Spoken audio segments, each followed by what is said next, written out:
கவலைப்படாதீங்க, எல்லாமே நல்லதே நடக்கும், இதையும் கடந்து போகும்னு சொல்ற மாதிரி ஒவ்வொரு படிக்கும் வந்து தடங்கள் இருந்தாலும் நம்ம படி ஏறி மேலே போய்கிட்டே தான் இருக்கணும்.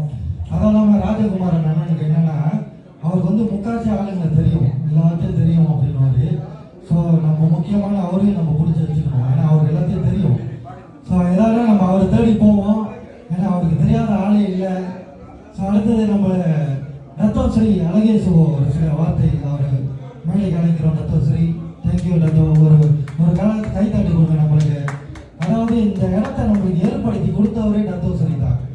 இது வரைக்கும் ஃப்ராங்காகவே சொல்கிறேன், ஒவ்வொரு பர்த்டே ஃபங்க்ஷனும் செய்யும் போது ரத்தோஸ்ரீ யாருக்கும் சார்ஜ் பண்ண மாட்டார். Free of charge. Free of சார்ஜ்னா என்னன்னா, இந்த கிளாப்க்கு காசு வாங்க மாட்டார், கரண்ட் காசு இல்லை, பாடகருக்கு அவரே காசு கொடுக்குறாரு, சாப்பாடு அவரே ஏற்படுத்தி கொடுக்குறாரு. அவர் கேட்டுக்கிட்டது என்னன்னா, நிகழ்ச்சி செய்யும் போது சில பேர் வந்து தண்ணி வாங்குறாங்க, அதுதான் அவ்வளோதான், வேற ஒன்றும் இல்லை. அதாவது இந்த நிகழ்ச்சின்னு மட்டும் இல்லை, நிறைய நிகழ்ச்சி வந்து அங்கே ரத்தோஸ்ரீ வந்து ஏற்படுத்தி கொடுத்துருக்காரு. ஸோ அதுக்கு நன்றி ரத்தோ, நன்றி. ஸோ சில வார்த்தைகள் ரத்தோஸ்ரீ.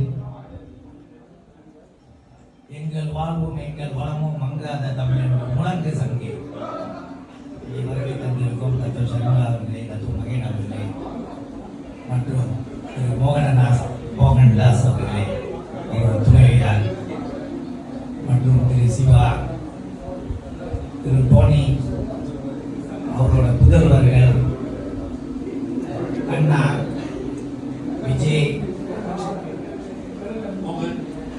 மோகன் பாடகர் அரு, அப்பு,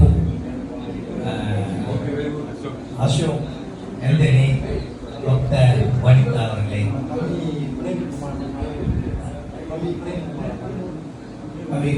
பிரேம்குமார் அவர்களே, இந்த பிறந்த நாள் விழாவை பரமாத்மா ஆசையினால் மிக சிறப்பாக கொண்டாடி கொண்டிருக்கும் நம்ம எல்லோரிடமும் திரு ராஜ்குமார் அவர்களே, எல்லாருக்கும் எனது வாழ்த்துக்களையும் நன்றியும் தெரிவித்துக் கொள்கிறேன். பிறந்த நாள் என்பது என்ன சொல்வது, ஒருவர் பிறந்த நாள் கொண்டாடினால் அவர் வந்து எல்லோரும் வாழ்த்த வேண்டும், அதான் முறை. அப்படி வராட்டி கூட பரவாயில்ல, கோல் பண்ணி சொல்லலாம், அவர்களுக்கு பற்றி சொல்லுறேன். ஏனென்றால் அது வந்து அந்த வாழ்நாட்களை கடந்து போய்கொண்டே இருக்கும். பாருங்க, அவரோட மனக்குமரல்களை முத கொட்டி தீர்த்தார். நான் வந்து 20 வருஷம் இருப்பேன். அப்ப இது ஒரு பெரும் வேதனையாக இருக்கிறது. ஏனென்றால் நான் மகிழ்ச்சியாக வாழ்ந்தனால்தான் இப்ப 70 வயதை அடைந்திருக்கும் அவர். அடுத்து அவர் இன்னும் 100 வருடம் வரையும் கடக்க வேண்டும் என்று நான் இறைவனை பிரார்த்திப்போம். ஏனென்றால் ஒரு மனிதனுக்கு வந்து நம்பிக்கை தேவை. நீங்க பாருங்க, நிறைய பேர் பார்க்கிறேன், ஹார்ட் அட்டாக்ல இறந்துடுறாங்க சிறு வயதிலே. பல இது ஏனென்றால் அவங்க உடம்பை கவனிக்க முடியாம, மருந்து சாப்பிடாம அலட்சிய போகிறார், இறந்து விடுகிறார். இந்த இறப்புக்கு காரணம் என்னவென்றால் நம்பிக்கை இல்லை. நம்பிக்கை இருந்தால் நம்ம எத்தனோ வருடம் இருக்கலாம். இந்த மலேசியா நாட்டில் ஒருத்தர் இருக்கார், மகாதர் என்று 100 வயதை அடைந்து விட்டார். இன்னும் அரசியலை பற்றி பேசிக்கொண்டே இருக்கிறார்.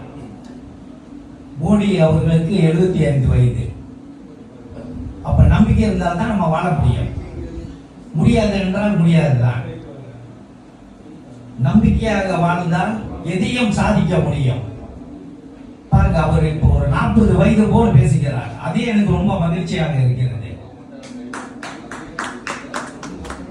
அடுத்து அவர் வியாபார துறையை சிந்திக்கிறார். இன்னும் அவர் மேல் போக முடியும். அவர் மற்ற இளைஞர்களை கொண்டாந்து இந்த செக்யூரிட்டி துறைகள் கொண்டாந்து அறிமுகப்படுத்துகிறார். அவருக்கு நாங்கள் இருக்கிறோம். கரெக்டான வியாபாரம் என்றால் நாங்கள் அவர்களை வழி நடத்துவோம். அப்ப அந்த அளவில் அவர் வந்து உணர்ச்சியோட அவர் இருக்கிறார் என்றால் இன்னும் நிறவு சிறப்பாக அவர் வர மேலும் நாம் எல்லோரும் வாழ்த்துவோம். அவருக்கு ஒன்றி நான் சொல்லவில்லை, எல்லோருக்கும் அப்படிதான். நம்பிக்கையோட திடாக்காத்திரமாகவும் நம்ம ஒரு எந்த காரியமும் முறையாக செய்தால் நம்ம மேலும் நாம் முன்னேறலாம். ஸோ இப்படி எல்லோரும் நம்ம அவரை நல்லா வாழ்த்தி அவர் திரும்ப பல வியாபாரத்துறையில் நம்ம ஒன்றாக சேர்ந்து ஷேர் பண்ணி இப்போ பாருங்க நிறைய பொறாமை வந்து விடுகிறது. ஒரு மனிதன் மேலே போனால் பொறாமைப்படுகிறார்கள், அவனை கீழே இருக்கு. இப்போ என் கூடயே பல பேர் இருந்தார்கள், பல தத்துவம் எல்லாம் இருந்தார்கள். இப்படி திரும்பி பார்த்தா பெரிய புளிய வெட்டி வைத்திருக்கார்கள் தள்ளி விடுறதுக்கு. நீங்க அப்புறம் போய் என்னோட குடும்பத்திலே போய் ஒரு ஊசி போடுறாரு. அவன் அந்த பெண்ணு கூட நினைக்கிறேன், இந்த அப்ப எப்படி வியாபாரம் செய்வது? பெண்களை இழிவாக பேசுகிறார்கள். இப்ப அதான் நடந்துகிட்டு இருக்கு. இந்த வியாபார துறையில் நம்ம வந்து எல்லாம் கலந்துதான் பேச முடியும்.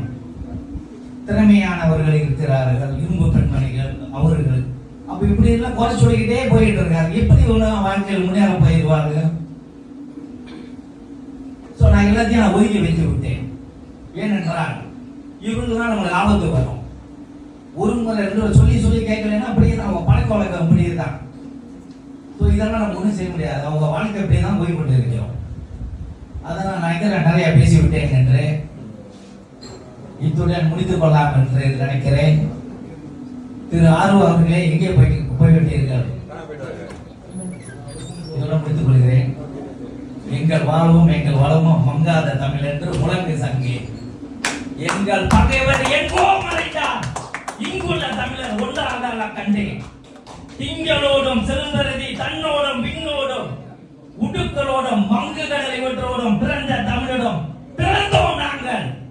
ஆண்மை சிங்கத்தின் கூட்டம் என்று சிறியோருக்கு ஞாபகம் செய் முழங்கு சங்கே.